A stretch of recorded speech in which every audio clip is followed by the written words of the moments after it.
job. So what I'm going to speak is not a big topic. It's basically about how you want to re-engineer HR processes and what we want to look forward. So this is basically a concept. And what I'm trying to tell you right now here is a personal opinion. So it's not an expert opinion. It is basically a personal opinion. So that's my disclaimer. So that goes with it. And the roles specifically, these are what I feel would be good.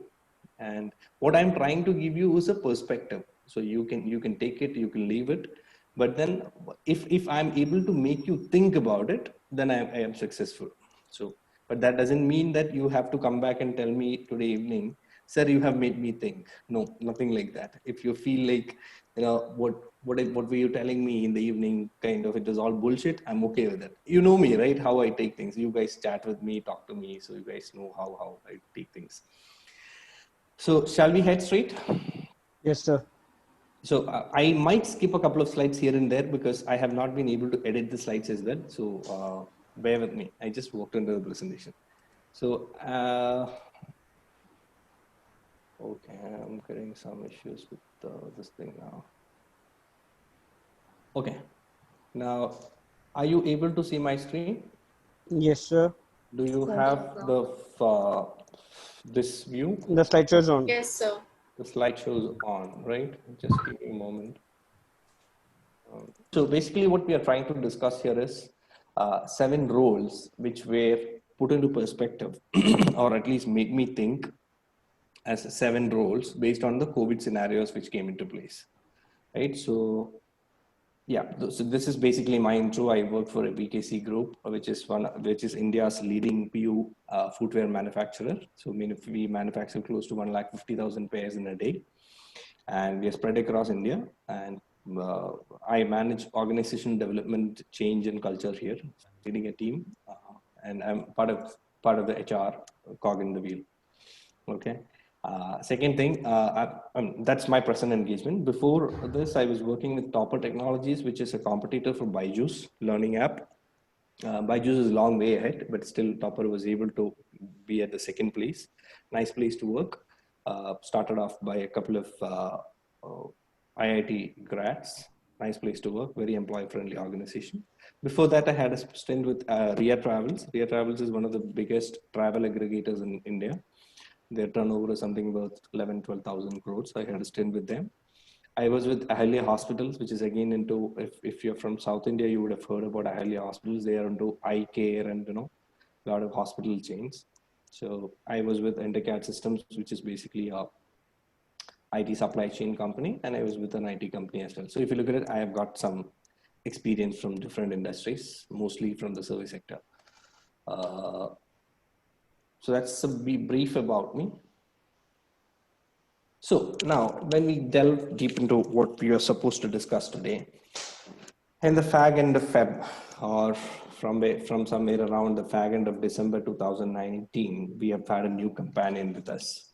A companion who was not really invited, who really came up like a knuckle, a rap in the knuckles, and that we have been trying to live up with this companion and the kind of tantrums this companion is trying to force upon us. So, which has ultimately resulted in a lot of things. One, our birds are not flying anymore. I mean, travel is affected to a larger extent. Our streets have been occupied by different sort of guests, which means you have people who you used to have people on these situations, and now we have some other people taking some other set of individuals or creatures taking our place. We always say past is bygone, past is past, you cannot do anything with it, but we also saw that past can come to the future, past can come into the present. So you know what I'm talking about, Mahabharata, Ramayana, which I have seen during my school days or when I was very, very young. And we said, we buried the hatchet saying that, okay, we are done and dusted with Ramayana, but now this is coming back, and I think it broke all world records on viewership. I exactly don't remember what the world record was. So something which was in the back burner now came to limelight. People from Kerala would definitely recognize this figure. We, by and large, she is one of the most spoken after individuals or lady or in the world right now. She has been on the cover of Economic Times and big magazines. So she's Shailaja, teacher, health minister of Kerala, who's in the forefront of tackling this menacing problem. So we have a new poster child for women empowerment. Then we have a new hero, hydroxychloroquine. So again, when you look at hydroxychloroquine as such, my wife is a doctor, by the way. So I was kind of having a discussion with her during those times, and I said, why is it that such a developed country like US doesn't have a basic drug like hydroxychloroquine? So she's like, shut up. Hydroxychloroquine is not a treatment drug for COVID or any other infections. It is basically a drug for malaria. And unfortunately, US is a developed country and they don't have malaria. You get malaria and malarial drugs only in underdeveloped countries. That's why India is producing that. So what I'm trying to say is one thing getting, one thing being a solution for something else, which was never thought of. Like that is the kind of scenarios we are running through. Our ways of workings have changed. Now we work from home. For some it is for good. So for some it is irritating. For some of these people who thought work from life and flexibility in working arrangement was the most sought after thing, now they're all craving like when can I get back to work? I'm done with sitting at home doing all these things. HR as such has also changed, and all these kind of scenarios we're talking about has brought HR into a new limelight. So if you look at the screen which I've shared with you right now, it says it's a very grainy picture. It's not a very vivid picture. It has got a lot of grainy elements. I purposefully put this picture because the vision of HR is now not very, very clear right now. We have a grainy environment. We're not able to think straight. Maybe we think this holds value today. Tomorrow there is another challenging situation, and all sorts of dynamics which we plan now goes for a toss. So that's how HR. So now this brings us into a discussion about what is the role forward for HR. Okay, so that is why I kind of have thought about 7 roles, which to me would be the way forward for HR. Okay, so we are going to discuss some very practical, simple things. And as I said, I'm trying to put in a perspective to you.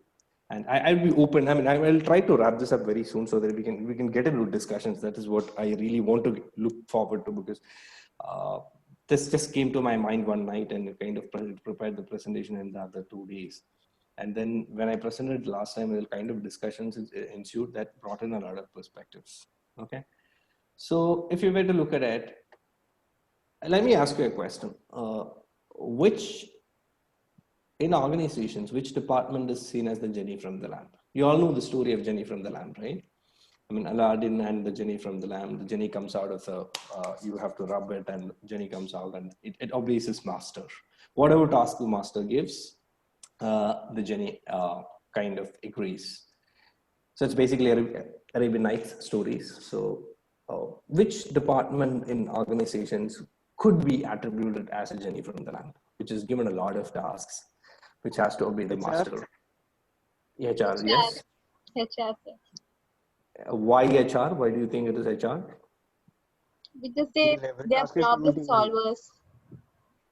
Okay. They are connected to all departments. They are in need. They are there whenever need. Okay, great. So nobody has a different thought about this. It's only HR. Everybody is production. Production. Why production? So they are working like they are working for the company. Who's telling me that? Hari. Hari. Yes, good thought. So, but mostly, I mean, I had a Mentimeter but that is not working now. So mostly I would say, as most of you had said, it is basically HR which is seen as the genie from the lamp. So most of the times it is like, I'm HR, your wish is my command. Okay. So when you look at it, we are going to look at the next 7 roles, how COVID has impacted. Okay. The first role I'm going to talk about is that of a hybridizer, right? So what is a hybrid? Hybrid means an amalgam or or a fusion of two different things, one or more things, more than one thing is becoming, when it fuses together to take one form, that's called as a hybrid, right? You have hybrid vehicles, you have hybrid computers, you have hybrid strategies, a lot of the kind of things, right?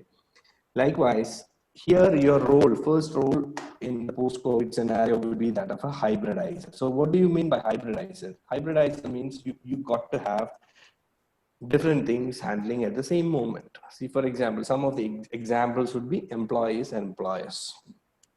Like, how do you make sure that your employees and employers are like high situation and not like by situations, right?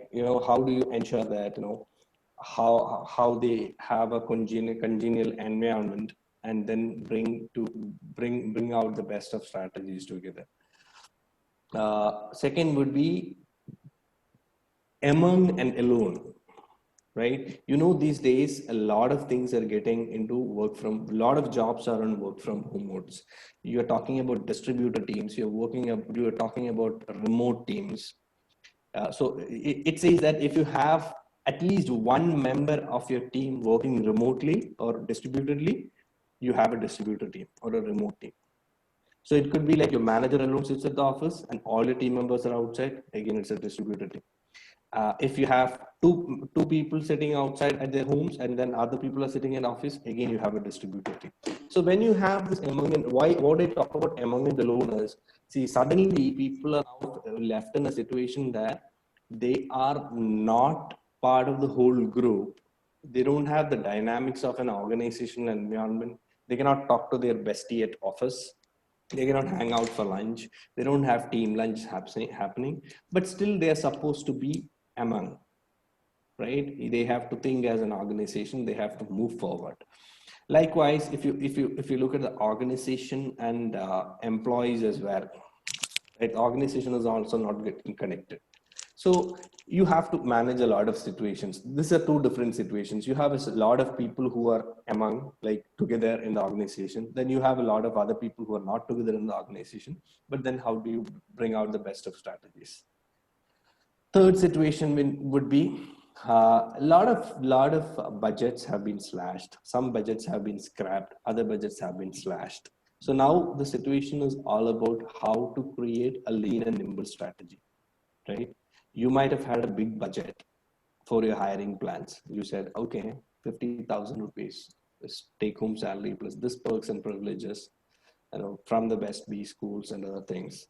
But now things like that are going for a toss. Now budgets are slashed. Your hiring budget is slashed.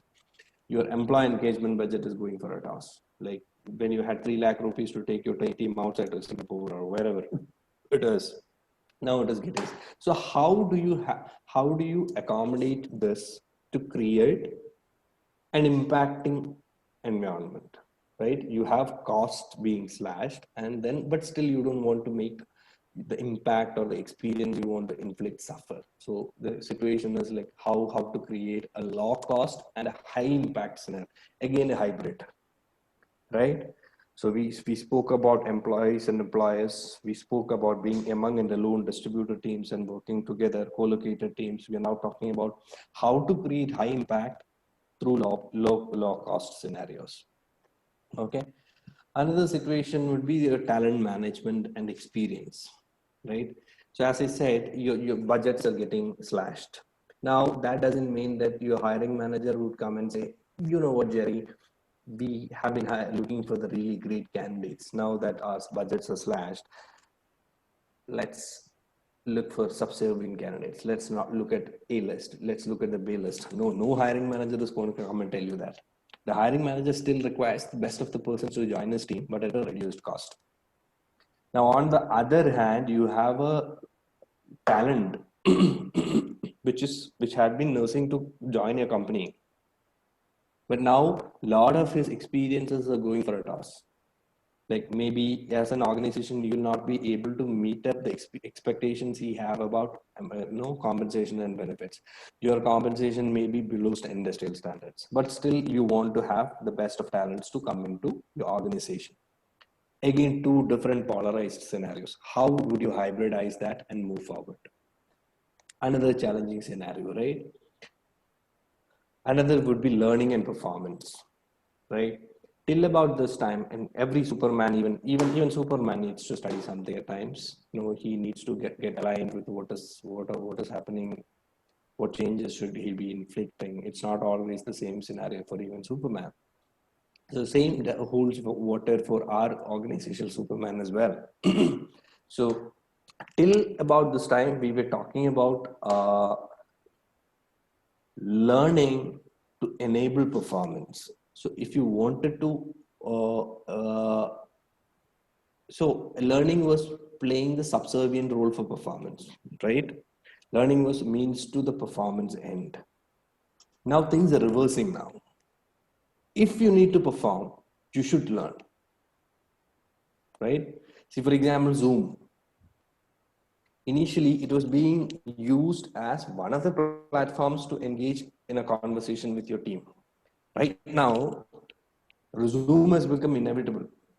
Every baby boomer is running behind their kids, grandkids, and others to just somehow to study Zoom, because everything is happening on Zoom these days. People don't even talk on WhatsApp. I mean, I kind of see that here every now and then. My organization, I'm sitting in the war room right now, and the conference hall. Most of the times, this place is taken. One or the other Zoom call is happening, especially from my team only. One business partner might be having a call with his team. So sometimes I miss this place, because when I want to work on certain, because since I sit in OD, there is a lot of writing involved. So I don't want to get distracted. So I usually come and sit here, but I don't really get a chance to get in here these days. Why? Because some of the other Zoom meeting is happening. Likewise, what I'm trying to tell you is everything is change is happening everywhere. In order to perform, learning has now become mandatory. Again, another hybrid performance, right? So these are, so when you look at it, you're talking about different scenarios wherein there are opposite polarized ends, and then you have to align to move forward.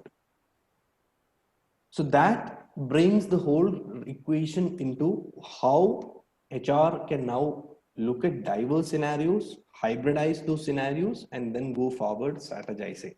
Okay. So that would be role number one. Role number two is that of an orienter. Okay. So as an orienter, see, a lot of things are now going for a toss, for a change. Our offices are not the same again. We have skeleton workforce happening. We have work from homes happening. So our office environments are now going for a toss. The warmth of getting into an office is now being replaced by open offices, work from homes and other scenarios. How do you orient your workforce for that? Second, our meetings are again taking a new set of dynamics. As I said, Zoom or WebEx calls, distributed calls, you being connected wired most of the time. So how do you enable, how do you orient your teams to meet the new normal situations? Third would be, like, for example, even frivolous things, simple things like the water cooler grapevine, wherein a lot of discussions used to happen, wherein a lot of strategy gets discussed, right? Maybe during offbeat chat on the water cooler from somebody else, you get an idea for a new project. So that's not happening. And more than that, the feeling of warmth and camaraderie you get when you are in offline settings like this. Office politics, office rumors are not happening. Rumor mill is not running now. At least we don't have boundary spanners to go and pick up what the rumors are running. You don't know how, you don't understand what pulse is happening. You don't know what kind of groupism is happening, because otherwise you could straight away see, I mean, okay, these people are spending a lot of time together. Probably there is a caucus developing. Now everybody is on their phone calls. So we don't get to know what exactly is happening. So, but then again, people are missing all these on the other hand. So I was listening, Reshma and others would concur with me, because once during one of our meanwhile in lockdown webinars, one of our speakers, Melanie Peacock, she was mentioning, she uses a virtual background of a water cooler when she meets her team these days. So on Zoom, you have an opportunity to create virtual water coolers, virtual photographs as your virtual screens, background screens. So when she has a offbeat conversation with her team, which is offline. She would try to bring in. So at least on a digital sense, at least on a virtual sense, you get to know that, okay, this is still, we get to have that feeling, right? Our job interviews are now changed. I mean, this I need not explain to you guys, because the way in which you guys got into this project, I mean, how many of you would have sent in a resume had it been a normal state of affairs, right? How many of you would have engaged in a WhatsApp group discussion conversation? Remember, we discussed the curious case of that Gratuity Act, Anand Kumar or somebody. How many of you, how many of us would have got a golden chance to interact like that? How many of us would have had, so here also, I mean, even in my organization, a lot of interviews are still happening. You know, everything is happening on WhatsApp video calls or Zoom calls. So a lot of our processes are going for a change. So how do we orient our people for a job interview? Now, how do you orient your hiring manager to understand what are the exact dynamics to be taken care when you are in a job interview? I mean, when you're giving up, when you're hiring for some candidates. Now, simple things, maybe a virtual background, or what not to say, what to say, what is the kind of understand. So there's frivolous things, right? So how do you enable your interviewers? Or again, talent acquisition teams are now battling the issue of, you know, hiring managers complaining that candidates don't have the right set of etiquettes in web interviews. But why? Because they're not used to it. So now talent acquisition people, initially they used to tell, okay, you have a schedule, you're supposed to come in at 3 p.m. This is the location. But now the informational mail or interview call letter goes with a set of guidelines as well. PFA, please find attached the guidelines for your video interview. So it would say virtual background, there's lighting, that, how to, for example, see some of these things, it's crazy. Mine is a very big extended family. So we have a family WhatsApp group, which like has people from different countries and all. So somebody was, some other day, somebody was posting something which said, what are the do's and don'ts of interviews? And it said a firm handshake. So I said, boss, this doesn't happen, because most of the interviews now are happening on digital platforms. And for me, working in HR, you have to, I'm voicing my thoughts, you have to give significance when I talk about it, because we don't have an option to shake hands now. So these are things, and how do you orient our people for other things? So that would be the second role I'm talking about, the orienter piece. And then, you know, a lot of our processes are now going for a change. Normal classroom trainings are now giving way to digital platforms, right? Your onboarding is now all virtual in nature.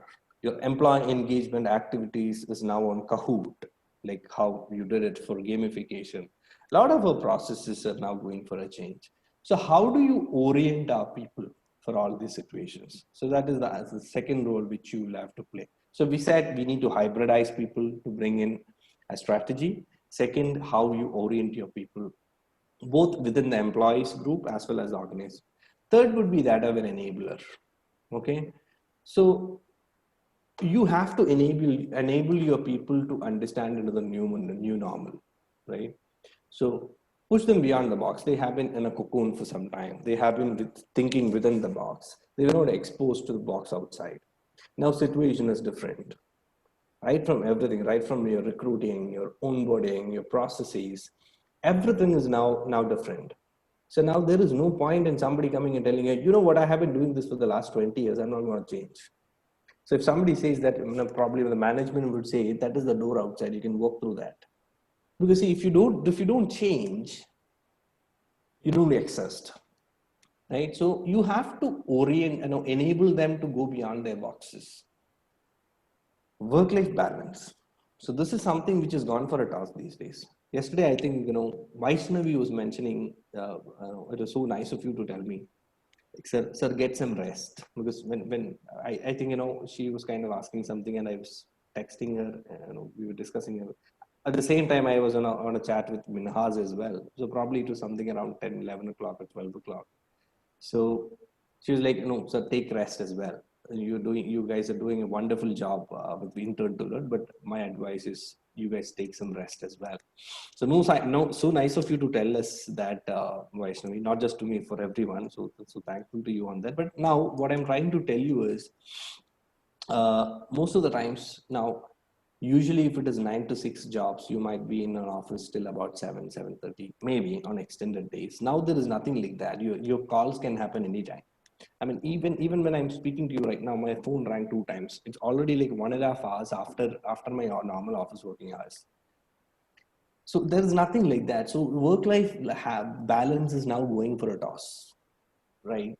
So how do you foster work-life balance? So, a lot of situations have people getting calls in the middle of the night, probably having evening calls, 9 o'clock Zoom calls. Especially, it gets difficult to somebody. I have a lot of respect for women in that, because the kind of roles they play the role of a parent, taking care of kids. My wife is taking care of 2 kids there, and then she again gets into, any woman would have office calls, probably that lasts in the evening. So work-life balance. So how do we enable our people to foster that work-life balance? Okay, so that would be the third one. Fourth would be, now a lot of situations are not normal, right? You might have had a situation where this particular employee was working in so and so project or so and so function, and now suddenly that function is now becoming redundant. Okay, now you might have to actually let go of him, or you might have to redirect him to something else. See, for example, you might have had a marketing department with 5 people. Now suddenly your cost is a factor. But so you don't want 5 people for trade marketing or offline marketing alone, but you have something for digital marketing. Now the guy whom you have is not a connoisseur of digital marketing. Now how do you orient him? So you go and tell him, like, you have got 20% of understanding about digital marketing. So why don't we do this? This is a strategy we have in place for you. Go to some courses. We'll help you with this. And then this is a set of actionables we need to have. This is the IDP we are trying to bring it for you. Anybody knows what an IDP is? IDP means an individual. I'm sorry, somebody's Development plan. Who's that? Somebody was actually trying to speak. No. I'm sorry. I was bombing. Individual development plan. Yeah. Yeah. Okay. Anand. Okay. Okay. Fine, Anand. If you hadn't told me that, I would have kicked you, because you should be telling me that. So IDP basically is a fallout of your performance management process, wherein you think that this person requires some development, and this is the plan you are putting forth for that development. So that is the individual learner. So you create an IDP for your employee and say, okay, you're lacking on so and so aspect. This is the milestones we are going to look at. So we are going to review in 1 month's time, 2 months' time. This is what you're supposed to come up with. So how do you redirect to your people? Sir, just a doubt. Sure. How is it different from performance improvement plan? Or is we'll get into it. Okay. Okay. So what I was trying to say is you have to think about a lot of the redirections. So do we have the capability to actually redirect people? And do we have an enabling environment to redirect people? So now whose responsibility is that? It again falls into HR, right? You have to think about creating a synergy for both, for the organization as well as for the employees. So that's how things work. Sometimes it is even difficult. Sometimes you don't have you don't have the privilege or the cushion to redirect people. You have to let go of people. Sometimes you have to let go of people. You like it or not. That's the truth. Now, how do you do that? You remember, I think most of you might have seen my posting on LinkedIn, how to make your exit exciting. I don't know, a lot of people from NIPM also had been telling me you cannot make your life, you can never make your exit exciting. But at least how the kind of, the way in which you handle the situation. Exit is never exciting. I mean, you call me and say, you know what, Jerry, we don't have a job for you. Just, I'm not going to be excited about it. You sugarcoat it any plethora of fashions, you know, I'm never going to be excited. But the kind of experience you're going to give me, that matters a lot, right? So likewise, when you're trying to pave ways, do it very diplomatically. Help these people so that they have a career. Even platforms are coming up, employee assistance programs. Randstad has now come up with something called as RiseSmart. They have a huge project where they help employers to outplace your people. So RiseSmart, I mean, these guys have been trying to contact me. So we have not reached the stage wherein we have to outplace people. So I said, no, not now. But still, what are the strategies you could adopt? How could you make a bitter experience less bitter? How could you enrich them?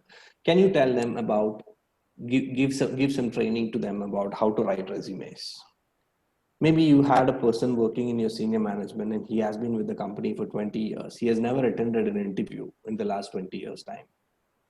He has been a bread and butter of your company, but he has never attended an interview in the last 20 years' time. Now we have to let him go. He doesn't know what the job market is outside. Can we enable him? Can you help him write his resume? Can you tell him, like, there's something called as LinkedIn, and there is a lot of potential in LinkedIn with networking? As an HR department, can you do that? Can you make life easier for people? So again, that is another situation. So you have to enable a lot of situations like this. So that would be, so we discussed 3 points now: hybridize, orient, enable. And now we have another role coming, that is of an inspirer. So we have been doing a lot of motivation here, right?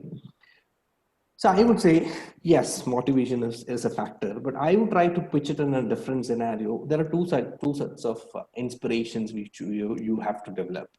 One for the employers, right? We have a management which might be very senior. You might have to reverse mentor. Even if it is a startup with 25-year-olds running, there's a lot of reverse mentoring to happen. They might say, okay, no, we have to take this approach. It's your role as an HR, walk up to him and say, there is another way of doing it. So, or there is a different perspective to what we are talking about. Maybe we will have to change our approach. So that responsibility also now lies with that of a HR professional or an HR department. On your employee point of view, I can see Reshma smiling casually because she has already seen these slides and she liked these slides those days. So employees, how do you evolve them to involve? If you want to get involved in the new situations, you need to make them evolve. Like the example which I was trying to refer to earlier, the marketing scenario. How do you make that particular employee who has been with you for some time, but who doesn't have much of understanding about digital marketing, to evolve into that kind of a scenario? Now that is the need of the hour. That is what your organization requires. How can you enable your people to do that? So these are two situations. Initially we said, inspire for reverse mentoring so that the employees have a different perspective on things. And for employees, it should be evolving to involve. Okay. So we discussed 4 points now. Fifth role would be that of an experience creator. So employee experiences matters a lot, right? You're talking about recruitment experience, you're talking about employee experience, you're talking about customer experience. So people tell that, people like Dave Ulrich says, you take care of your employees and they'll take care of the customers, right? So how you value your employees, how HR makes strategic interventions to make sure there is an employee experience so that it gets converted into customer experience and thereby making the organization something which wins in the marketplace, right? Your role as an HR professional, this is not me saying, this is what Ulrich says. Ulrich says your job as an HR department or as an HR professional, your ultimate role is to create a company that wins in the marketplace. It's not about processes. It's not about your policies. It's not about being police or watchdogs. It's about creating experiences, enabling your people, orienting them so that you ultimately make a company that wins in the marketplace. It doesn't matter if you have a lot of employee friendly policies and you become a great place to work, but then if you fail in the market to your competitor, right? That doesn't ultimately make any value. So how do you create experiences for our people so that they help us to become such an organization that wins in the market? Again, we are again referring to lean but impactful. Again, lean and nimble philosophies which you are trying to create. See, for example, onboarding, if you look at it, some of these IT companies and some neo-gen companies have a really great onboarding process with a lot of experiences, right? They might take you out for lunch, they'll have dance parties and all, just on the day of your onboarding. All of these things are going for a toss now, right? Or if you have a sales department, your sales department would have got, your sales rep would have got reimbursements for the claims on, say, in a matter of 3 days time, credited to the bank account. But now that is not the case because your company itself is fighting big odds to stay alive in the market. So maybe this 3 days goes to 7 days, 2 weeks. Isn't the experience affected? Some of the organizations used to say, okay, you have worked with us for so many years. No, you're leaving from the company. Keep whatever assets you have. Like the phone which you were using, keep it with you. The laptop which we were using, keep it with you. But now the things are changing. Now companies are thinking like, no, that's again a hole in my pocket. If I give this laptop to the guy who comes in, I'll have to buy a new laptop. Already I'm entrenched. We don't have a situation like that wherein we don't have that liberty to do that. So this creates dichotomy in experiences, right? Maybe this guy is thinking 5 months before, the guy who was in my department also exited and he got all these privileges, not me. Ultimately, the experience is affected, right? But then in such kind of situations, how do you create an impactful experience, but with a lean and nimble philosophy? Okay. Sorry. And now we are looking at the 6th role, which is that of a normalizer. So you all have been hearing about, am I too fast, by the way? I'm just trying to, this is a big presentation, but I'm just trying to limit it by 8, 8, 10.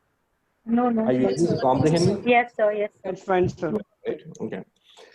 So you all might have heard about this concept called as new normal, right? Everywhere you go, you see this new normal situation. I don't know, now things have, for some people, this has quickly become a fad. So they tend to use it in every sentence, like the new normal, new normal. So half of the emails here goes, has this, any organization for that matter, it will say new normal. It's quickly become a fad, just like the Beatles of those days. So now new normal has brought us into a situation wherein we are not able to decide what is next. I know that a lot of organizations, specifically, personally speaking, some of the organizations whom I'm in touch with, where I am my friend working in HR, they've been telling, we are not even having an annual goal setting process this year. I said, why? Because we don't know what is going to happen next month. We don't know what is going to happen next day. Now, how are we going to actually set goals for a year if you don't know what is going to happen tomorrow? So they have shortened their cycles now. One small company went to the extent of even having weekly goals.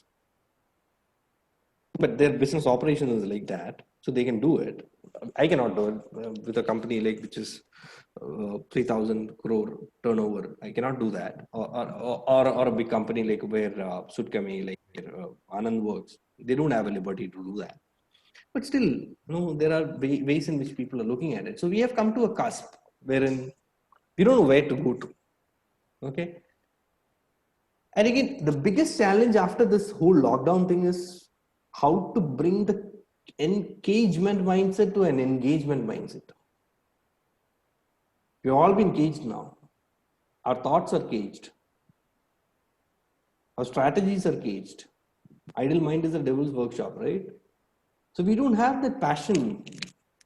You might have, or you might run a lot of studies which says, again, nothing is affected. Productivity is not affected, even it has increased.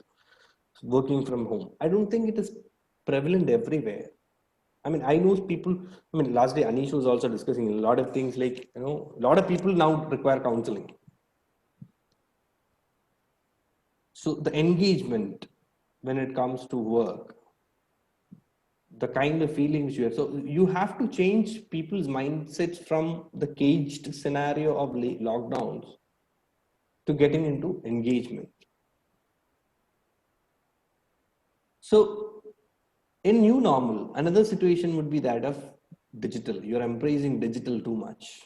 You'll be forced to do a lot of digital. So I would say digital is dig it all, because that's where all your data is, right?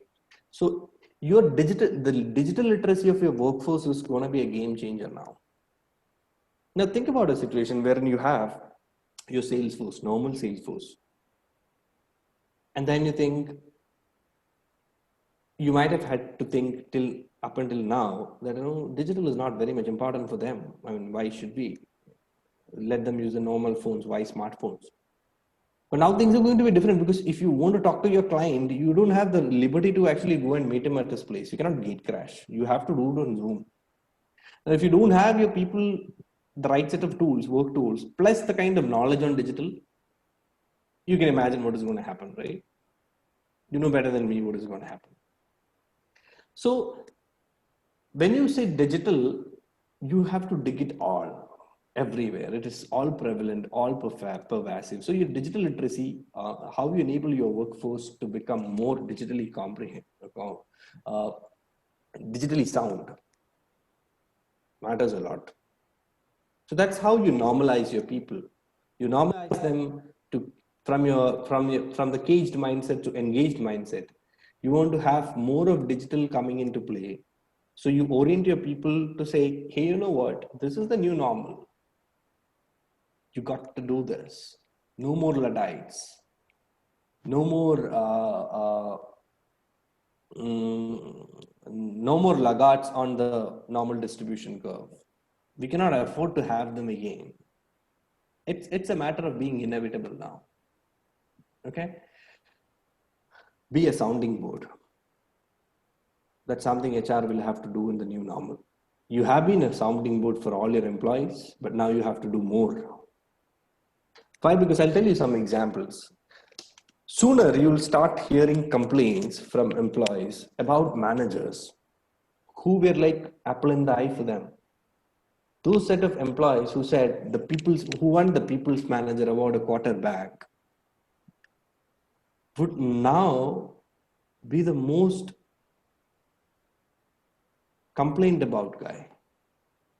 I'll tell you why. How you manage people sitting in an office room is totally different from how you manage somebody who's sitting in their homes. Managing a remote or distributed team requires a whole different set of dynamics compared to when you're co-located. So you might start to hear a lot of ventilations from your employees about team dynamics. Second would be stress. Every HR person is now going to hear a lot of things about being stretched out, having too many Zoom calls, or too much of engagements happening, unable to balance work and life. So how would you act as a sounding board and tell them you have to get adjusted to the new normal? What are the strategies you can actually vote off all these scenarios?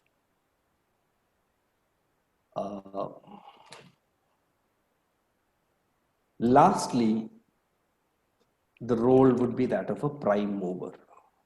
You know what a prime mover means? Prime mover means somebody who takes end-to-end responsibility of things. Now, if you want to make an impact in the post-COVID new normal situation, you have to be a prime mover. You don't want to be, I would say, on Tuesdays, I would be orienter. On Wednesdays, I would be a hybridizer. And on weekends, I could be a sounding board. No, you need to take an end-to-end responsibility. And again, all these roles which you're going to play, it's not like one at a time. Maybe you'll have to play all the roles together. You will have to conceptualize new systems. You'll have to bring up with new policies and procedures, and you have to see into it that it is my responsibility as an HR professional to make an impact to my employees and the organization. And it is my job to see that this gets to completion. Take ownership. Call a spade, but take ownership, saying that this is what we require.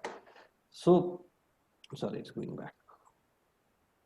So now, I would say HR is now the bridge between where you are and where you want to become. We have a big chasm, which is posted by the whole new uninvited guest which we have had. You'll have to try to figure out what exactly you can do, or what are the roles you can play to orient, to bring in different perspectives, to enable your people to take responsibility end to end. You'll still be doing the same roles. You'll still be doing the role of a trainer. You'll still be doing the role of a recruiter. You'll still be doing a learning and development executive. You'll be an HR BP, but now that's what you do. I'm trying to tell you how to do it. What is the difference you're going to make in the way you do it? What is the strategical difference you're going to make? So as I said, HR is now going to act as the bridge from where we are and where you want to become, but there is a big crevice. And how do you tide over this crisis is now upon you. Okay. So now we kind of discussed, we're getting to the fag end of the presentation. We now discussed 7 different roles. We said hybridizer. We said you have to think in different perspectives. We have to think in different perspectives. You have to factor different points of views and then try to get an amalgam of all these things to get your best foot forward. You have to orient people to the new situations. There are certain things which they are completely new to. How do you orient them to the new situations? How do you enable them to come out of their boxes? How do you enable them to say there is an increased potential you have, and this is how you have to channelize so that you become the best of the lot? How do you inspire people and tell them in order to get involved, you have to evolve? How do you go and tell your management with a reverse mentoring hat that these are certain set of things we'll have to take a different look at? How do you create experiences for people when you don't have truckloads of money with you? You don't have truckloads of resources with you. How do you create experiences with a lean and nimble philosophy? How do you normalize things? How do you ask people to come out of the engaged mindset to an engaged mindset? And factoring in all these, how do you take the responsibility and don the hat of a prime mover in going forward? So if you we said we have 7 roles here, right? So if we kind of really jumble this and rearrange these situations, we'll have this. So we'd have a phoenix. So my point is how you become a phoenix HR. This is something which Mr. Rahm Emanuel was a US politician. He was part of the Barack Obama campaign. He's one of the sort of guys in the US presidential elections. He said once, I don't know when he said this, but he said, you never let a serious crisis go to waste, because it's an opportunity for you to do things that you think you couldn't do before. Now the floodgates are open. Now is the time for you to act. You thought you would never be able to do this. You thought you will not be able to survive a lockdown which lasts more than 3 days. We did it. You said it is not easy to keep a virus at bay. We did it. We said it is not easy to work from home for extended periods. We did it. So these are situations wherein you kind of have things opened up before you, so that you, as they say, the proof of the pudding is in the eating. Sometimes you learn it the hard way. So we have learned all those things, right? So we have been thinking about it. So what I'm trying to say is, as I said, I'm trying to bring in a perspective. So if at all some of you might be thinking, what is this guy speaking about? I mean, how it's all English. How do I put this into practice? I mean, I've thought about a very simple scenario. You have a matrix. So it's an XY matrix. On the Y axis, you have all the 7 roles being listed. Okay, got it till now? On the x-axis, you try to list your processes. So it could be anything right from talent acquisition, onboarding, and which we can move till about exit. Right? And now you think, as a prime mover in the talent acquisition phase, what am I going to do? As a hybridizer in the talent acquisition space, what am I going to do? So when you start thinking about this in this fashion, you'll have in talent acquisition, I'm going to do a lot of things which will be aligned on these pivots, which means I'll be a phoenix in talent acquisition. Likewise, do it for all your processes. Do it for onboarding, do it for your engagement, do it for learning and development, till about your employee lifecycle learnings, which is exit. So this is how you're going to put this into practice. This is my suggestion to put this into practice. So when the new normal hits, now the choice is yours. I've tried to given a different perspective to you. This, as I said, this may be rubbish. This may be good, this may be excellent, or this may be rubbish for certain people. It's all about perceptions. But I'm trying to inject this into your brains. When you graduate, when you start working, what is it that you want to leave as your identity? Since we were talking about birds, I'll just wrap this up by bringing some more birds into the picture. Phoenix is a bird, and that's the bird we all want to become. But when you go back, do you want to do all these back to administrative tasks? Like many HR professionals are? Do you want to be a bat? Do you want to be a parrot who permanently assess resources with repetition-oriented tasks? Which always, there is a saying, there is one phrase in English which says parrot fashion, right? You just mimic whatever your management says. Do you want to be a parrot, permanently assisting other resources with repetition-oriented tasks? But there are certain other set of HR professionals, those are known as the kites. Kites fly very high, hover around, they have a big camera so that they can see things, and then they come and poach everything. Do you want to be a helicopter mother, or something like a kite who's always around you? It's like, every time three employees are speaking and you see the HR lady coming in, is like, hush, hush, my HR person is coming. Do you want to create such an impression before people? Do you want to be a sparrow, simply powerless admin resource for recruiting and other aspects?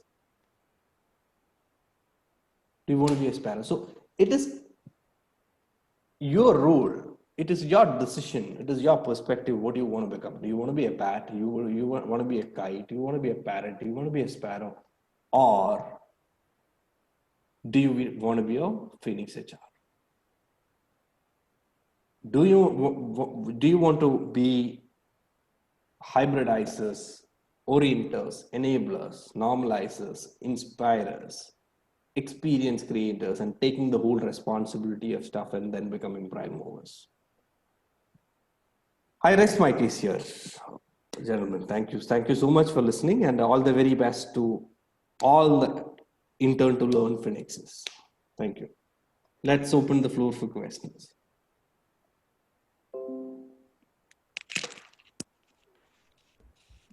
Sir, actually, I had a small doubt in the area of lean but impactful.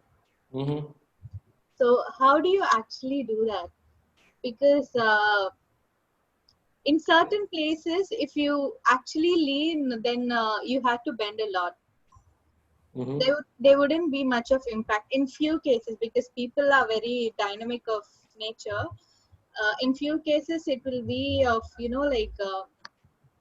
if you lean, they will take the objective to another place. Lean as in, it is not the No, physical I this was understand. leaning forward. Lean as in, we don't, you're frugal in your approach. You don't have much of resources by your side. You're not very at liberty with a lot of resources by your side. So that is what we mean by lean and nimble approach. I mean, simplest is simplistic, but then how do you create impact? Right? You're simplistic in your, see, for example, I'll tell you. Now, People Matters magazine is now coming up with a session. What is it? A webinar. It's actually a conference, web conference. I mean, virtual conference. Tomorrow, that's happening tomorrow. It's on the topic employee experience. It's lasting from 8 o'clock in the morning till about 6 o'clock in the evening. Now, it is actually conceptualized in such a manner that how a normal conference happens. Now, the screen, if you go to, it would resemble exactly like a conference hall, conference room, the venue.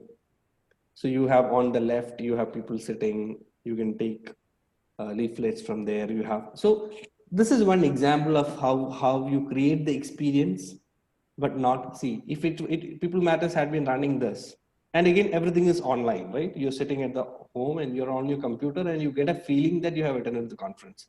So everything is designed as such that is as if you're attending a conference.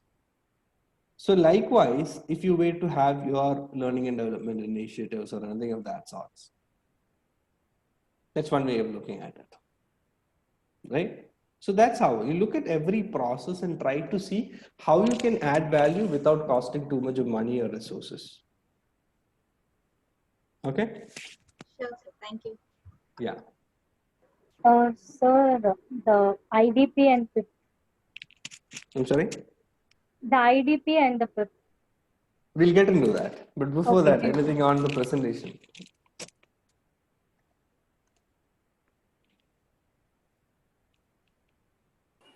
Jerry, in chat, Daya has a question. Yeah.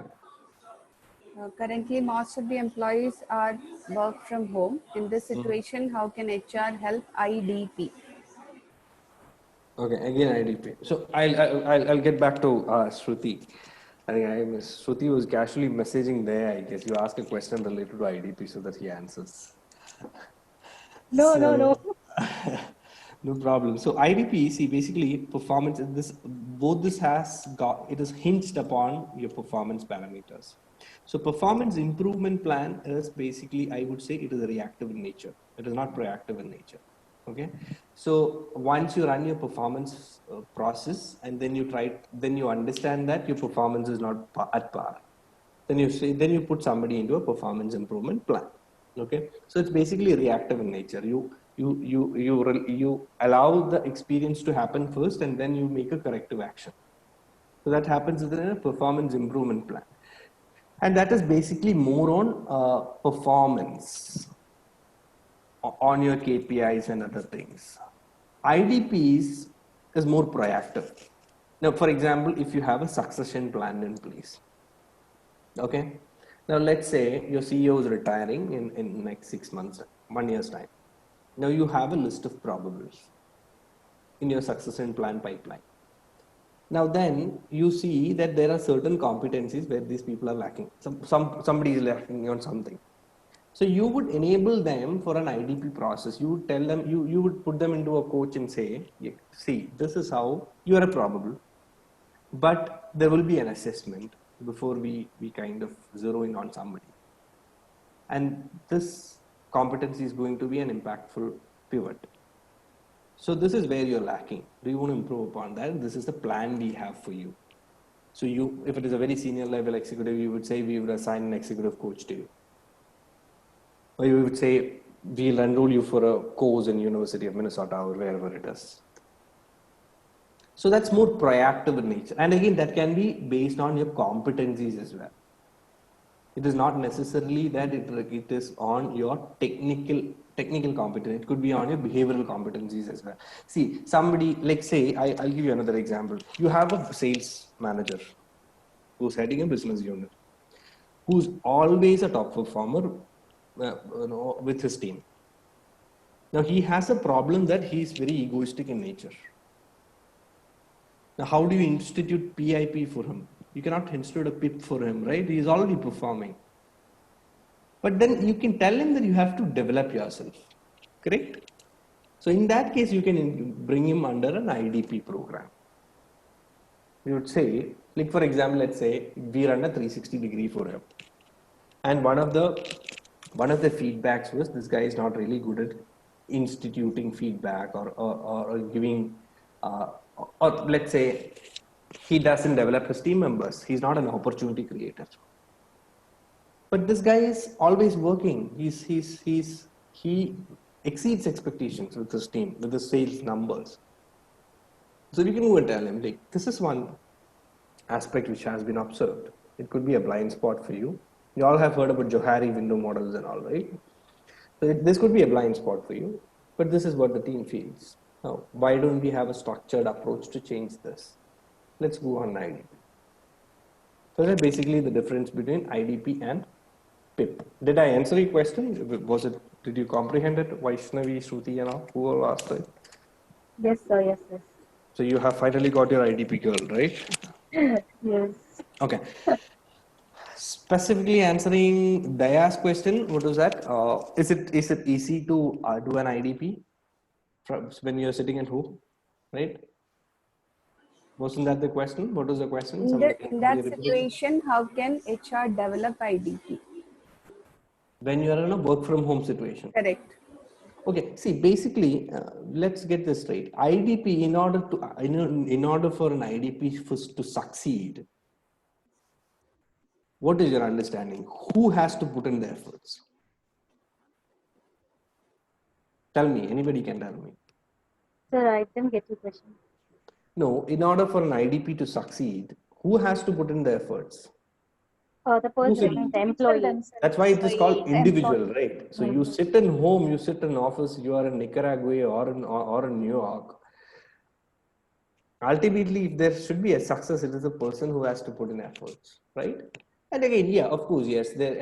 She raised a very valid point. Since you are not collocated, for probably you don't get much time to spend around with a mentor or a coach. But still, I think now that technology is offering things on the platform, a lot of things are much easier these days than others, than which we had it before.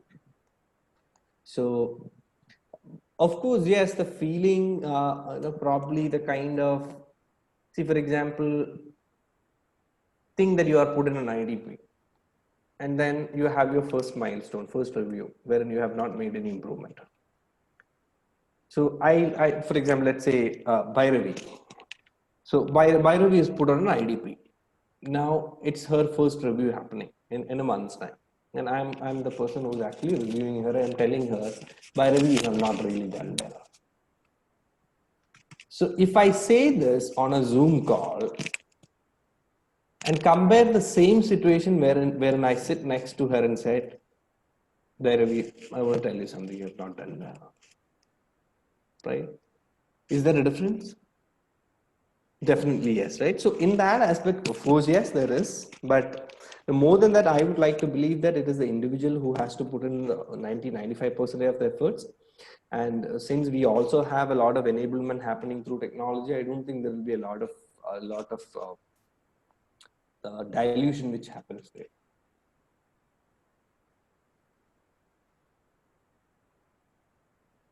Yeah, Reshma, you want to speak something? You want to ask something? Yes, sir. Sir, I have a question like in the work from home scenario, like what are the challenges faced to manage the employees? Like there will be many crises, like there will be some conflicts between the employees. So how do you manage that things? See, first and foremost, you don't get to see your employees.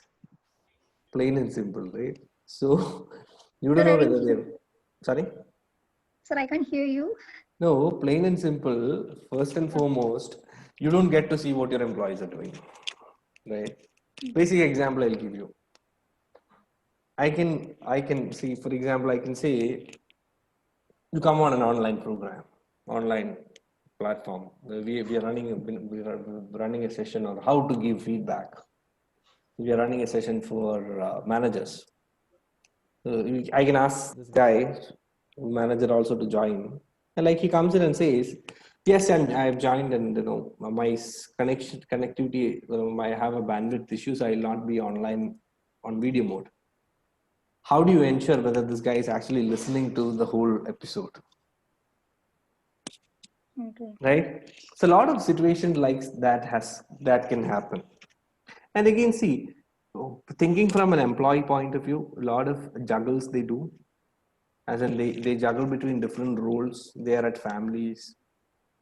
So the kind of one big challenge would be technology. How many of you have, how many of us will have the right set of bandwidth on internet connectivity? Or how many of us have a power backup? Or how many of you have laptops, maybe? How many of your employees have got laptops or computer systems? How do we ensure data security? I mean, VPN is an expensive affair. How do you ensure that 15 different employees are joining, you accessing your server and your data from different locations through? How do you ensure the connectivity is private? These are all challenges. How do you ensure that there is warmth and sense of belongings among your team members? How do you institute feedback? How do you coach people?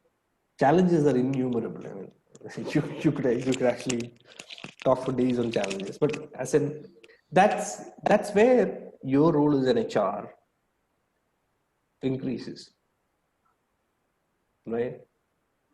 That's where your role as an HR is more pivotal. Now you have an opportunity. Like you might have designed a leave policy and said, we're not going to touch that for the next 3 years, right? Now suddenly you have an opportunity. Like, wow. Think that you've joined an organization. You said, this is a leave policy which we have. The next review is going to happen in 3 years' time. You're like, okay. I don't get a chance to redo a leave policy. Now, maybe your boss comes and says, you know what, Rachel? We have an opportunity now. You need to relook at the leave policies. So these are opportunities which come your way. They're not just challenges alone. Yes. One more question from Atulya. You had been in an IT company, so can you just suggest?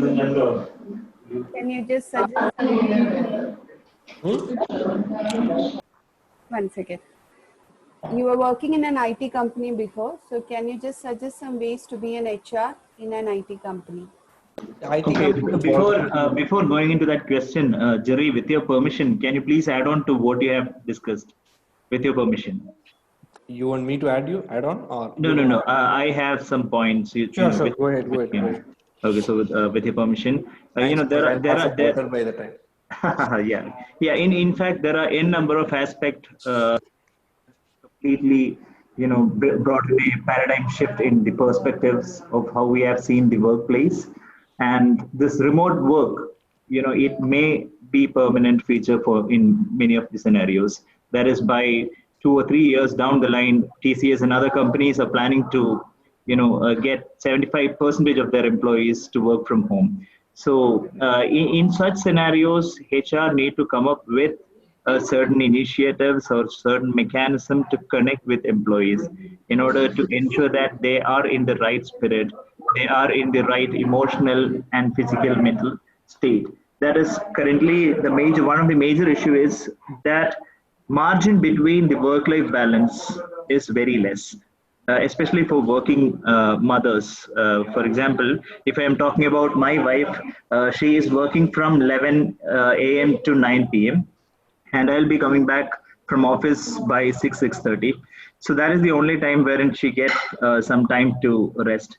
And since it's a COVID situation, the securities are so strict that we will not be getting local help from outside. So in such scenarios, she will be getting enough bandwidth to work probably from 6:30 to 11 or 12. And after that, when the baby sleeps, she again logs in at 1:30 to 2 a.m. So these are some of the challenges that I am pretty sure this is not just a scenario that is happening in my home, but these are some of the scenarios that most of the working women are facing.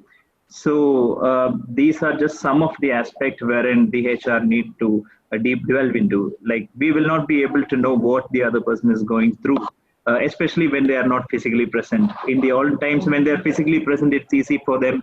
It's easy for us or the HR people to understand what they are going through. So this ensuring this mental and physical well-being of employees is one of the major challenges. And then comes the employee engagement part and productivity and effectiveness part. Employee engagement is another tough challenge. It's always a challenge. So engaging the employee during this or when they're working in a remote setup is another challenge. And creating an ecosystem to work from home. So these are some of the things that the HR need to look forward in the current scenario. That is, people will have different inhibitions, like whether my job will be protected. That is, there will be a lot of inhibitions. Previously, when they were coming to work, they are pretty sure that things are under control. And yes, things are moving good.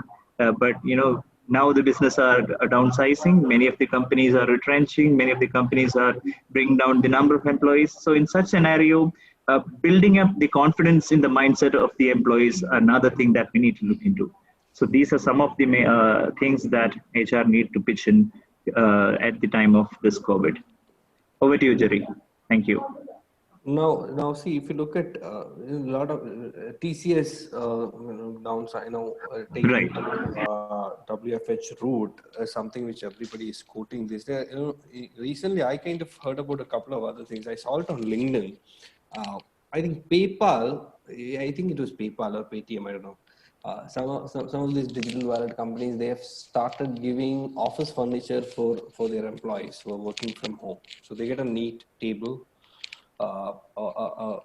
economically designed chair, even curtains. I mean, in the photograph which I have seen from somebody who has posted it, and all other workload tools like laptop, connectivity devices, etc. Another thing which caught my eye was, I think it was Twitter. Twitter said people could opt for permanent work from home. It is up to them. Their offices are going to be open after lockdowns and things got lifted, but they have the option to opt for work from home if they wish to. So that is something. See, for example, even in my company where I work, all these situations wherein we have containment zones, we don't come to office. Or there are other scenarios wherein companies have asked people who commute only by public transport not to come to office. So these are kind of situations which we never thought would happen, but which is now happening in the midst of things. And somebody was asking something, right? Yeah, that's when Anand kind of, what was that question? Atulya's question, yeah. What was that, Shema? I think your experience sharing with an IT company, that is what she meant. What is your role in an IT space? And See, you are into a manufacturing, right? So these are two worlds apart. This is totally polarized. I should tell you, if you're in an IT company, you're working for a knowledge workforce. That's the biggest difference. So you'll be working with engineers, you'll be working with designers, developers, and the whole ball game is, I'll tell you how a normal IT company would work. Every morning you have a daily stand-up meeting, you have projects running, then your HR person is as an important, you're not supposed to be, you have to be there in the meetings.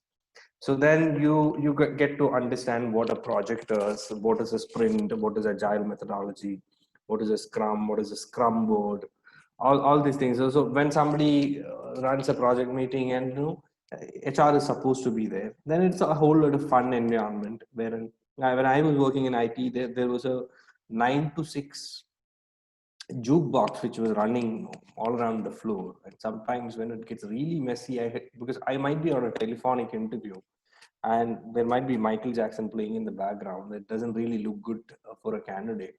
I'll have to go and say, like, can you just turn down the volume a bit? Because you cannot be very harsh also, because that impacts your employee engagement now, or congenial work environment and all. So I mean, like, can you just be a bit tad low on the volumes and things like that? So it's a very different environment. You have a lot of young generation workspace, knowledge workforce you're dealing with, and you get an opportunity to run a lot of programs like employee engagement and connectedness and everything.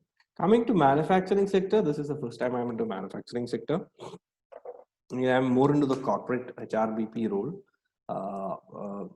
than into an employer relations role. So I don't handle employer relations here. I'm still sitting in the corporate office, and I'm more into the center of excellence side, wherein you have OD, culture, interventions, learning and development, and all those things coming into picture. So I haven't really got a lot of hands-on experience dealing with factory workers, though I visit factories and try to understand things. I haven't really handled a lot of employer relations aspects or welfare aspects as such.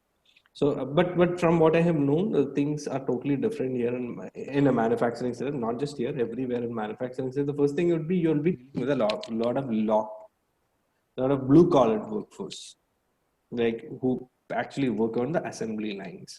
So maybe the kind of engagement models you do there is different, right? You could go and do a Chinese whisper game on a Friday evening in an IT company, wherein you go and say Chinese whisper to somebody on a shop floor would be a different thing, right? But I'm not saying that this cannot be done. I'm just trying to compare and contrast between things.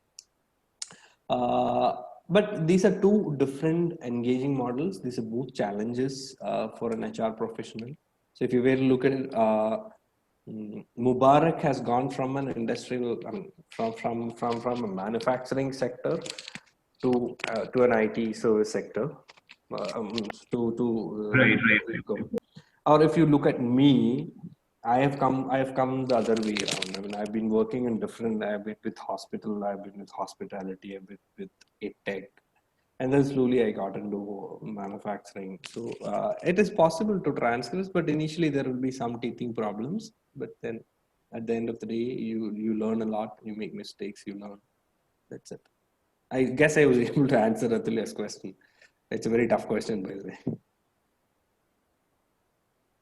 So anything which you want Daya was asking Yeah, tell me that. whether overtime payments are given during this lockdown period, because people are working more than 8 hours. I think even salary companies may not be able to But pay. these are all very sensitive things which I cannot be revealing here. Especially I'm sitting inside my office room. So this is what you see. What you see is my office. So these are sensitive things. But I would say by and large, a lot of companies are taking pay cuts. A lot of situations like you go for 5 days, you get paid for 3, or mandatory. For example, I know a company. I don't make my trip. It's Oyo Rooms. I think it was Oyo Rooms. Some of these, aggregator companies, they have a policy like you have to. It's a furlough policy basically. You might have read about furloughs, right? Furlough. If you are LOUGH, furlough, basically like a furlough where you are forced to go into an hibernation mode, as in you will be your job is intact for the next 6 months, but you don't have to come to office for the next 6 months, and you don't get paid for the 6 months. I know personally, I know a case wherein somebody from HR jumped into a different company. Okay, he was in a company for almost 3-4 years, but then when he got an opportunity to work for a different company in the service sector, he jumped wagons. But the problem was that happened. The jump happened, and then COVID hit. So that was the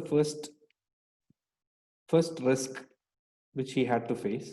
Second was the industry which he went into was airline. So that's now double whammy because airline, nothing is happening. So now last week he gave me a call and said, no, they have asked him to go on a furlough. Like for the next 5-6 months, he may keep his job, but they'll not be able to get paid. Jerry, one more question. Ashley has that. Yeah, Ashley was asking something. Yeah, employees are in a cage situation you have mentioned earlier. So when they return to work as an HR, what all steps has to be taken to make them more engaged to the work? I mean, it depends upon what your organizational culture is, and which industry you operate in. Because I was actually called up by a friend of mine who runs an IT company there, a small contingent of 30 people. Husband and wife runs the company. She was giving me a call, asking for some suggestions on how to ensure productivity is not affected and other things. I would say it's basically your people, what exactly is to be done. See, there is ultimately no point wherein you say your salaries will be 50% taken away and then you have fun. Thank God it's Friday campaigns.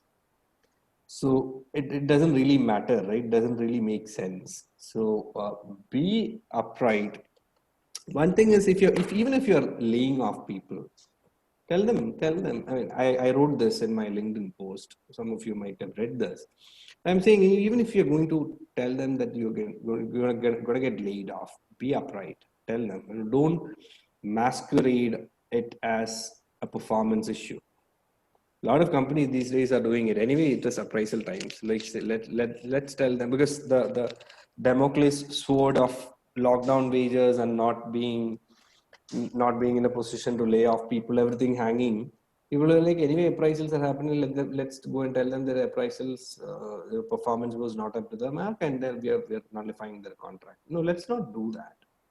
I mean, when you're doing it, do it sensibly, and again, try to understand the problems of employees, because if you had dedicated X number of hours for your people to come in and talk to you with their problems, now you might have to do it 2x times, 3x times, or x squared times, because that's the kind of exponential increase people has had on their own set of problems. I mean, so how do you pay heed to that is something which we can look at. So it's up to you as a company. It depends upon the organization. See, for example, I work in the manufacturing sector, right? COVID workplace, and people say it is work from home. But I cannot put my people on work from home, right? Because I cannot ask them to go and produce footwear sitting in their homes, which means then I'll have to send a Gusberti machine or a rotary assembly line to every home. That is not practically possible, right? So work from home happens for service sector, not necessarily for manufacturing sector. So that itself is a difference. How do you engage people who are coming to office? People who are coming to the workplace, I mean, to the factory. How do you engage them? So it depends upon which industry, or else how do you engage a person who's sitting in the who's now working for a tourism sector or a travel sector? He's not getting paid now. There is no foreseeable future wherein he'll be getting paid as well, right? So how do you engage him? Do you still go and tell them like, let's have a Zoom party wherein we have a virtual coffee meet? Do you want to do that? Or would it make an impact? So these are things, you have to see. I told you about the hybridizer aspect, right? When you think about strategies like this, you have to look into different perspectives and then think hybrid, and then come to a solution. Yes. Sir, Yes. Who's it? sir, I'm Tirtha. Yeah, Tirtha. Okay, so whether this COVID-19 crisis will lead to an unemployment situation? It's already, right? It's already. See, I'll tell you, I have subscribed to this HR World, this Economic Times. So they keep sending me emails every day. So with the snapshot of what is happening in HR and other things. So every morning I open like X company lays off 10,000 employees. XYZ company does this, or ABC company to do that. CXO of so and so company resigns. It is already there. It is already happening. So unemployment, of course, yes, I'm not a right person to quote numbers, but still, you know, a lot of jobs are going for cuts. A lot of jobs are going for cuts. Sir, so already people are not getting employment. Why are people resigning? Like you already have a security. Why do you have to come into a position where you have to resign something? So what may be the reason of people I mean, see, resigning? some of these resignations are because employers are forcing them to do it. That is also there. Let's take every news with a pinch of salt. I mean, there are situations. See, not every employer is the great place to work for. Not every employer. Not every employer, not every HR person is such a great person as well. You go and tell them you resign. I've had situations like this, people coming and asking me for opinion. Like they have been asked to resign. So the employee who happened to be a friend of mine, he's asking me, you know, what if I stay and resist? Like if they want to sack me, let them do it so that at least I'll get the benefits. I said ultimately, like there's nothing. Like he's a management staff, which ideally doesn't come under the Disputes Act and all. So maybe he can file a civil suit. That will take ages for it to get a decree. On top of that, you're going to burn bridges with the employer. Maybe not now, 10 years later, some good company hires you and you have a decent enough position open. And it's a role which is a game changer for your career. And all of a sudden, this employer says, okay, let's go do a background check for every employment he has been to. And that guy is going to call this person whom you have had a skirmish with now. And they would say, hey, no, Resham, no, don't hire that person. She created a lot of mess here and went off. Maybe that is your final death blow. I mean, you are for your dream job. So why do you want to do that? So what I'm trying to tell you is a lot of these resignations, answering specifically to a question, not necessarily all resignations are at will. It has been enforced upon as well. One more thing is there, Jerry. Resham, there are certain companies who give offers like that. Either you can resign and take the entire whatever contributions you are getting, or you can go on a 50% salary cut. So there are some people who will opt for the first one. So that also could be a reason for resignation. Yeah, sometimes they call it the golden shake hand, wherein you get all the benefits now and then you're done and dusted, or else you can. So, but then, ma'am, as you said that, you know, you can take 50% off or, you know, resign. So why would a person choose not to have 50% instead? So like something is better than nothing, right? So a person who is about to retire or maybe continuing his job for the next 3 years, getting the entire contribution or benefits would be better for him. Or if you're working abroad. I'll tell you an example, Resham. Think of a situation that somebody is getting paid ₹1,00,000 a month. Okay. And then he has his family with him in the metro. Like if he gets ₹1,00,000, he has expenses which is around about 60,000. Like say his rent and other aspects, sending his people to school or commute, everything. Now he has fixed expenses for 60,000. Now think of a situation that his salary is getting slashed to 50,000. So if you were in his place, would you take 50,000 and have an expense for 60,000, or would you kind of resign and look for a better opportunity? So my point is that until you get another. We never know, right, whether you have a job or not. I mean, this person might have resigned because see, the hirings are happening. I just recently know about a friend of mine who got into a strategic position of an AVP with a company right in the midst of lockdown. Hirings are still happening. Maybe certain areas hirings are not happening. FOS, feet on street sales, that is not happening. Airline, it is not happening. Hospitals, it is not happening. But there are still, even if you're talking about us, we also had hirings. A lot of IT companies are hiring. E-commerce giants are hiring. A lot of things are happening. It is not like, one size fits all approach. There are situations wherein a lot of job cuts are happening, but on the other hand, there are also companies which are hiring these days. So we never know. Right, sir. Thank you. Sir, I have a question. If the intake of new people are for some companies, they are just not doing it. So will a relaxation help for a company, and can a relaxation help for more number, not more, usual number of recruiting for a company that has decided, okay, we won't take people, and if a relaxation happens for them, will they be more, will they decide to take people in? I did not really get your question on what you meant by relaxation. So there will be payments or any kind of payments that the company has to make. So from the government side, if any relaxation the company gets maybe for a long time, I don't know whether that will happen, but I'm just asking if they get any kind of relaxation at that point, will that help? Can the recruitment and all those processes that they thought they would keep in halt could Okay, be brought so back? you're trying to raise a point wherein can the government pump in some money so that the employers can bail themselves out, right? And then face the situation steadily. Is that what you're trying to say? Yeah, so any form of help that the government can do for the company. So can that help for a company? See, these are all mandated by the laws of the land. See, for example, I know of a situation wherein a lot of lawyers or where a lot of employers from here have written to the Chief Minister of Kerala saying that, not just Chief Minister of Kerala, it is to the central government, like, they should be allowed not to pay contributions to ESI and PF.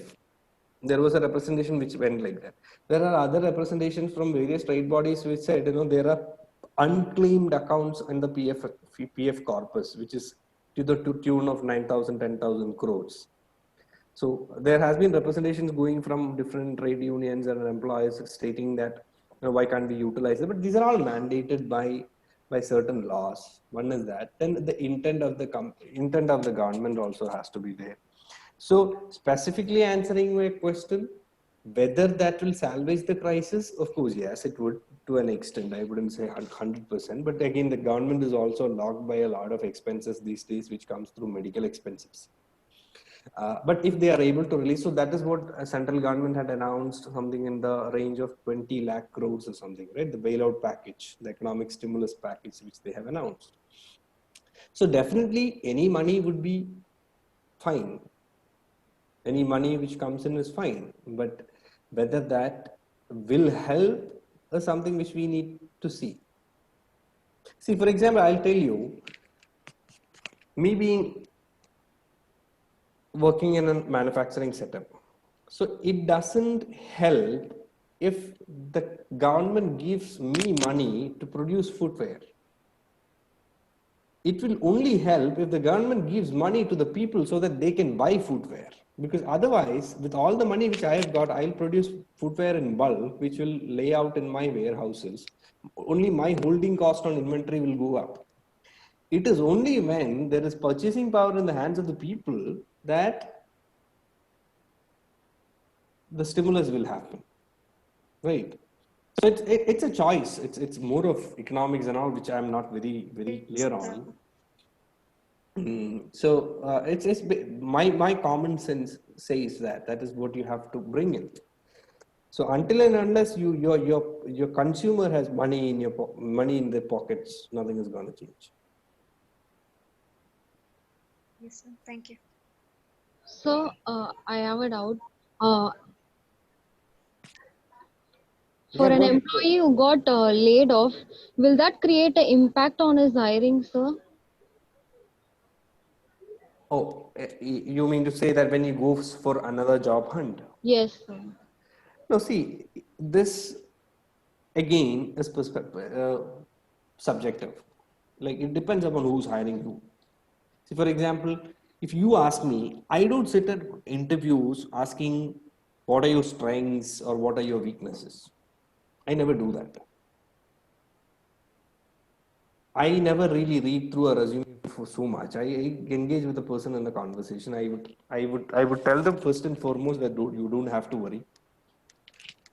This It's just a conversation which is happening, and you are free to interrupt me anytime. That is what I tell them. You are free to interrupt me anytime. You feel that what I'm saying is nonsense, you have the liberty to say it on my face. So that is how I do my interviews. I don't ask, where do you want to see yourself in 5 years? Because if that guy asks me, where do you see your company going in the next 3 months' time, I have no idea. So why should I be asking him, where do you see yourself in 5 years? I myself don't know where I'm going to land up in 5 years. So these are all stupid questions as far as I am concerned. So that's how I do my interviewing, right? That might not be the case. So if I don't have a problem, if I see a gap on somebody's resume, there is an employment gap. Say, for example, if I see somebody's a gap of 3 months in somebody's resume, I would say, well, what exactly happened? And you might say, his father was ill and he had to take a break. But I'll tell you, 90 out of 100 people will say this is some cooked up story. So that is, I'm not saying that I don't take it like that. Maybe I'll also take it like that. But what I'm trying to say is that is how you respond to situations. And maybe that is a very genuine thing. Maybe just because he has had 3 months of gap in his resume doesn't really matter to us now. He had to take it maybe. When I was working with this EdTech company, I went and fought with my country head saying that this guy doesn't have a degree, but he has got all the attributes to of a typical salesperson. My business unit head was also okay with him. The only problem is he hasn't cleared his degree, he has 2 papers arrears. So this got escalated 2 levels up, and I had to actually go to my country head of sales. I was invariably on a daughter-led relationship too. Or I was partnering, I was the business partner for that unit. So what happened? Ultimately, when this guy was onboarded, he eventually budged and said, okay, Jerry, this is for the only time I permit you to do this. He had to take some approvals from the top CEO or something. But what happened in the first week of his employment itself, he was country hit, the topper in the country.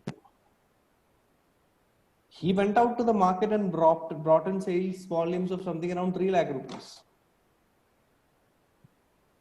I'm not saying that I did it. What I'm saying is that is how you look at resumes, and that is how you. So if I had asked him a question, where would you see yourself in 5 years? I would. A normal interviewer need not ask, because he doesn't even know how to take care of his studies. So how can he come out and tell me where he sees himself in 5 years?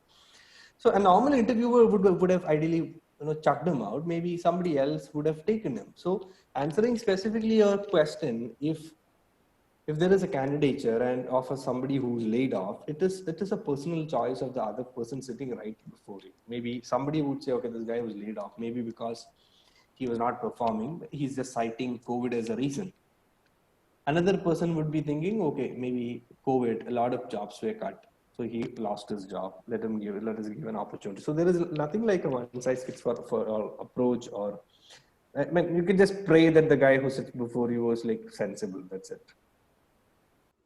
What is the best thing you need to have? What is the best thing you need to have when you are job hunting?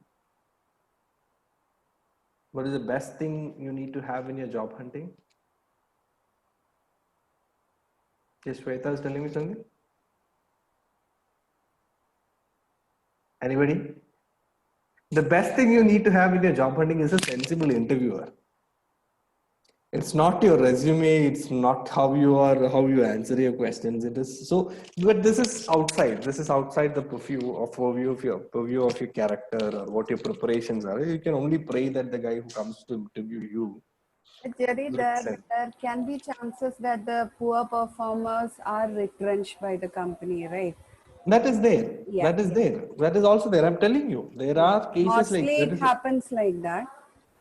See, that is what I'm telling. It depends upon your interviewer to drill it out. If it is a seasoned interviewer, you go and tell him, like, I was affected by COVID, and another 3-4 questions, or in your conversation, he'll bang. He'll get to know whether you were retrenched or laid off, or you were shown the door, or whether you have a genuine case.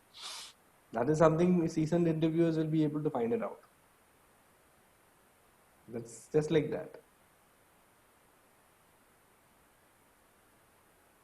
Okay, thank you, sir. That was very clear. Yes. Anything else? And Girish sir has clearly told in India we don't use the term laid off. Correct, correct, correct. We use retrenchment. Retrenched. Yeah. I don't think there is a definition also. I was actually looking at naming something, and then this thing which Girish sir came to me, the Girish sir said came to me, so I have put it on my back burner now because I need a word which starts with L. So my L was laid off. So now you cannot use laid off. So I put it on the back burner. No project now, right now. Okay. So Sir, anything you would expect us to do, like for cracking an interview? So anything you would, specifically want to tell us that this is something you should possess or something like that, for what? For being Phoenix HRs or getting cracked in an interview? I mean, I was last time. Minas is here. Is not here. No, sir, he's not feeling well. Sure. Okay. See, he was actually talking to me on on similar lines last day. So I suggested him there is a book called "What Color Is Your Parachute?" Yeah, "What Color Is Your Parachute?" So this is basically the most sought after book when it comes to job hunting, at least in the US. So they come up with revisions every 1 year or 2 year or something. So the book, the one which I had with me was a 2015 edition.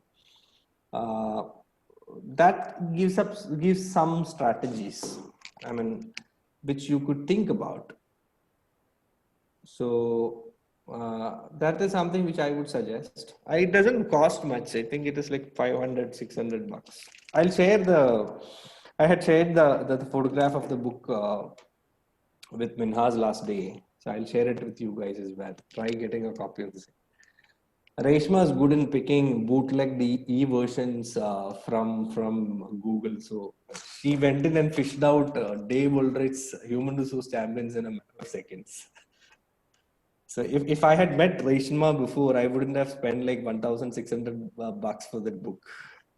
So I told her, try. I sent her a list of other Dave Ulrich books as well, so that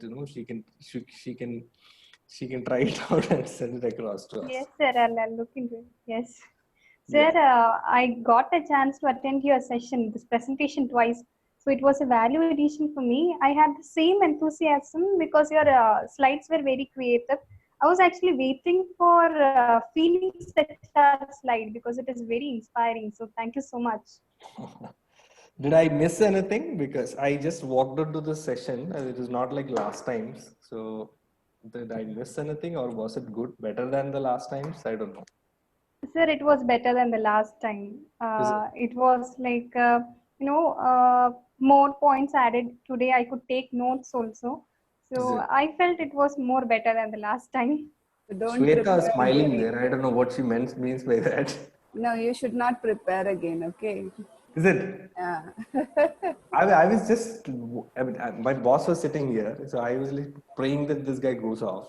He's having an extended day. So I don't find him going. So I walk into him at 6:50 and say, I'm getting into a meeting. You want to use the conference hall? He's like, no, what is happening? I said, yeah, 9 p.m. I said, okay, go ahead. So then I just walked it just like that. I mean, I was till about he went, I was sitting with him from certain stuff. So I came totally blank. I did not even remember what was the sequence of the slides. So that's why you had seen me actually going flipping to the next slide to see what exactly there is.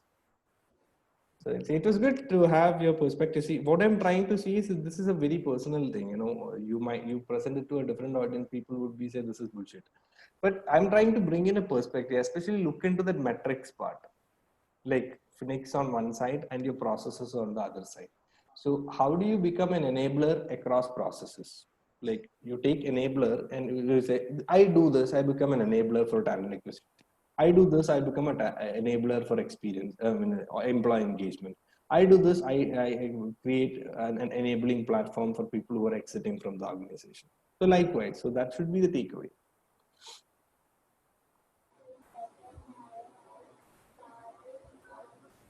So hope everyone enjoyed. Shall we wind up for the day then? anything? Anybody else wants to make a comment or any questions? Thank you so much for having you all here. Thank you. Nice interacting with you. I think I was able to fly my Phoenix into your hearts so that you become Phoenix HRs by the time you get out of intern. Okay. Thank you so much. Let's wind this up. Thank you. Thank you, sir. Have a great night, guys. Bye. Good night. Bye. Thank you.